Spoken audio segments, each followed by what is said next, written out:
Hey guys, you know what time of the year it is, right? And if you guessed anything other than spoiler season, well, you're wrong. It's spoiler season for Magic the Gathering. These are spoilers for Aether Revolt. So let's go ahead and talk about them. I'm going to start from the bottom here. Trophy Mage. It's basically Trinket Mage, but instead of getting a 1 or less, it just gets a 3. Which is actually really good because it can go for freaking Ensnaring Bridge and a couple other lock cards. It's for definitely a stacks type deck. Scrap Trawler is here's what it does. Whenever Scrap Trawler or another artifact you control is put into a graveyard on the battlefield, return to your hand a target artifact card in your graveyard with lesser convert mana cost. It's kind of slow in anything I would think it would like to be played in, like Affinity. So I don't know. Some sort of combo deck would probably be using it, but I'm not too sure. Quicksmith Rebel. This card I actually like. When it enters the battlefield, target artifact you control gains tap.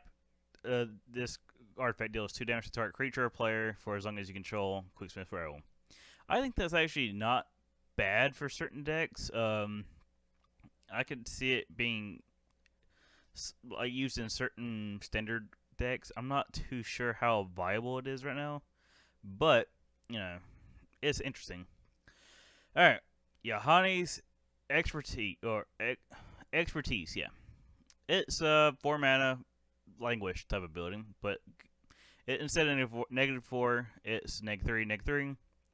But you get this crazy ability. You may cast a card of converted mana cost 3 or less from your hand without paying its mana cost. That's broken. Like, not even joking. This should be more than $7. Because that does a lot. Like all the suspend like like the no cost cards can be cast with this. Liliana Vel. Trying to think of a couple other things. Heck, this Scrap Trawler you could play if you really wanted to. I don't know why. Let's go on to some Planeswalkers. Tezzeret, Master of Metal. This guy is actually a precon card. So that's interesting because this is probably one of the first decent precon Planeswalkers. I'm trying to check out a bigger picture, but they don't have it. But let's go ahead and squint real hard. Reveal cards from the top of your library until you reveal an artifact card. Put that card into your hand and the rest on the bottom of your library in a random order. That's his +1. His -3 is target opponent loses life equal to the number of artifacts you control. That's pretty much one of the finishers for the whatever deck he's going to be part of. Just get a bunch of artifacts on the board and then you drain your opponent. You don't gain anything, but you know it can kill him. And his -8 is can control all artifacts and creatures target opponent controls. That's not too bad. Kind of underwhelming a little bit when you think about it, but it can be pretty good in certain ways. Like if you can turn their stuff into artifacts, you can just steal almost everything if you can. A Johnny Valiant Protector, another card that's in the precon, well, a different precon. +2, put 2 +1/+1 counters on up to 1 target creature. That way you don't actually have to target anything to plus them, so that's not bad. And plus it's still a decent as a plus.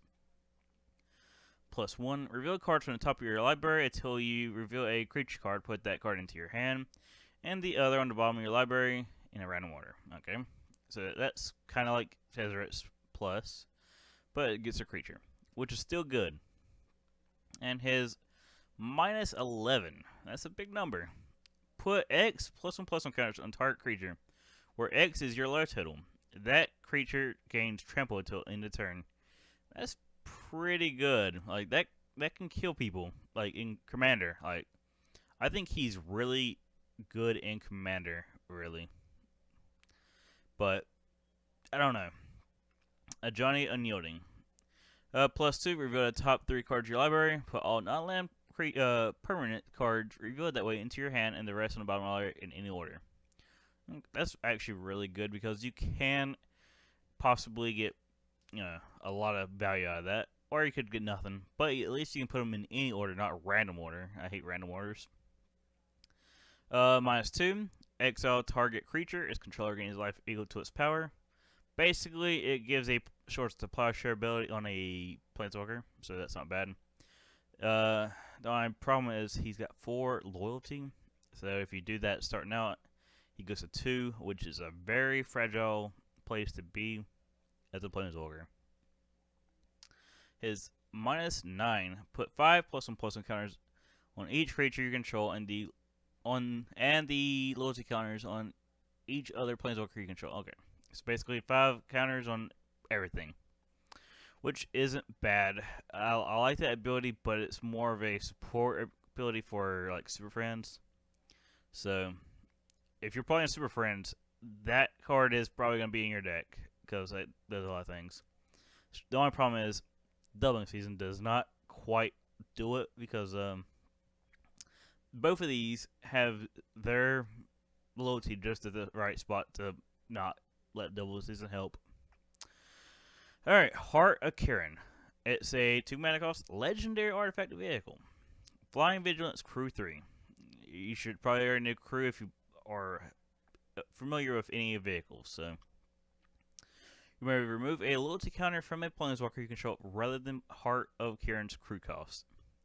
So basically, in a way, I'm not going to say it's a free crew because those pluses are pretty impressive. Like, you need them. But it's also, like, you can save mana and creatures. Well, not mana, but you can save your creatures to, swing with.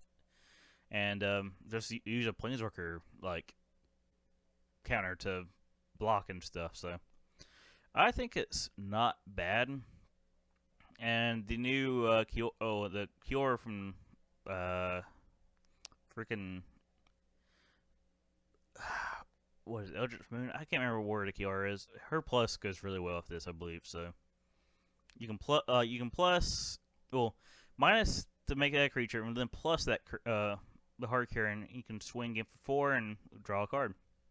So, and they block. So I think it's not bad. And now we're going to talk about some cards that are not on MTG Goldfish's site yet. And those cards are, let's see. First one is Pia's Revolution. So it's a 3-mana cost enchantment. Whenever a non-token artifact is put into your graveyard from the battlefield, return that card to your hand unless target opponent has the Revolution, deal 3 damage to him or her. And the flavor text says, Pia's passion was directed at the big picture, at making real, lasting change. I actually think this is going to be pretty good in Affinity. Like, not in the main Affinity decks, but maybe like a Fringe deck. Because Ravager does horrible things when this is on the board. Like, not even joking. Like, it does horrible things. I kind of like it, but it's also kind of not very good in Affinity because it's not an artifact. So, I don't know where its place is going to be yet. But I can see it happening in Affinity. And then we have Disallow. This card is bonkers. Because this makes Void Slime, like, look bad. Like, why even run Void Slime ever in any deck if you have Disallow? It's the same thing, but instead of green, it's colorless. Just one generic. Counter target spell, activate ability, or trigger ability. So yeah, that's really good. I can't really say too much about it because that's just a good ability. Now we get to Battle at the Bridge, which introduces our first brand new mechanic that I've seen in the set. That's Improvise. Your artifacts can help cast this spell. Each artifact you tap after you've done activating mana abilities pays for 1 So it's basically like Convoke or yeah, it's Convoke. It's kind of like the blue guy who gives all your artifact spells Convoke. It's kind of like that. Target creature gets -X/-X until end of turn. You gain X life. It's not bad. I don't like the fact that it's rare. It does not feel rare. It feels like an uncommon. But this tacked on ability can make things kind of OP, especially if it could target a player, because that would make it really good. And the last one we have is Dark Intimidations. 2, a blue, a black, and a red. Each opponent sacrifices a creature or planeswalker, then discards a card, and you return a creature or planeswalker card from your graveyard to your hand. Then draw a card. That's not bad. But that's not all it does. It has a secondary ability. When you cast a Bolas Planeswalker spell, exile Dark Intimidations from your graveyard, and that Planeswalker enters the battlefield with additional loyalty counter on it. That's also not too bad. This card is very close to Cruel Ultimatum. In fact, the name kind of implies hints at it. You know, Cruel Ultimatum and Dark Intimidations is very similar. It's just that this is a lot easier to cast. So, that tells you why it costs 5. Well, yeah, it's 5 mana, because it doesn't do nearly as much as Cruel Ultimatum. But, you know, if you're playing some sort of Bolas Planeswalker spell, which is going to be interesting to see, because no idea when we're going to get a Bolas Planeswalker, if that's going to be in this set, or are they just hinting at the next set, which is supposed to be like Egyptian themed. I'm not 100% sure on that set. But yeah, these are all these new cards here are found on their website, so that's supposed to be part of their story spotlight for the day, I believe. So it's interesting. I am looking forward to it, and if you want me to do more of these spoiler videos, just let me know. I can keep doing them. This is gonna be just so far as a one of. I just felt like doing it. Why? Because I love spoilers. Like, that's my favorite thing about Magic. Like, during spoiler season, I love getting hyped for these new cards. And I hope you guys are similar to that, because new Magic cards are sweet. And I like sweet things. And you know what else is sweet? Subscribing to me on YouTube. You can also like my video too. You know, that's also pretty sweet. But subscribing is cool. And leaving a comment saying if you want me to do these is also sweet. So, I guess I am going to call it a day, and peace out.